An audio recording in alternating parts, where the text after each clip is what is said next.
معزز سامعین، میں ہوں ارشد محمود اور آپ دیکھ رہے ہیں میرا یوٹیوب چینل ہیلتھ کیئر۔ معزز سامعین، آج بات کریں گے معدے کے مسائل پر، معدے کے مسائل اور وجوہات پر۔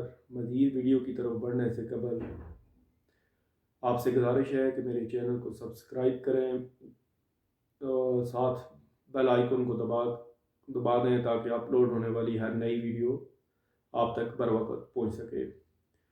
موجودہ دور کی گہما گہمی اور بازاری کھانوں، فاسٹ فوڈ کے استعمال اور ملاوٹ شدہ غذا کے استعمال کی وجہ سے ہر چوتھا شخص گیس، بدہضمی، سینے میں جلن، پیٹ کا بھاری ہونا اور اس جیسے کئی معدے کے مسائل کا شکار ہے۔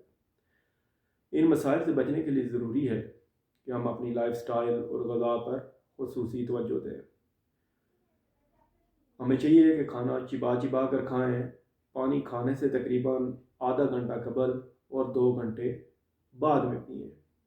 پانی کھانے کے دوران پانی کے استعمال کی وجہ سے معدے کی رطوبت پتلی ہو جاتی ہے اور اس کی وجہ سے کھانا بر وقت ہضم نہیں ہو سکتا۔ کھانا سونے سے قبل، رات کا کھانا کم از کم سونے سے 2 گھنٹے قبل کھا لیں۔ اس کے علاوہ ذہنی ٹینشن سے خود کو بچائیں۔ ذہنی ٹینشن سے بچنے کے لیے انزائٹی اور ڈپریشن کی وجہ سے بھی معدے پر برا اثر پڑتا ہے۔ انزائٹی سے بچنے کے لیے پابندی سے نماز ادا کریں، ہو سکے تو 15 منٹ مراقبہ کریں۔ آج کے لیے بس اتنا ہی۔ نیکسٹ ویڈیو کے ساتھ انشاءاللہ آپ کی خدمت میں جلد حاضر ہوں گے۔ تب تک کے لیے اجازت دیجیے۔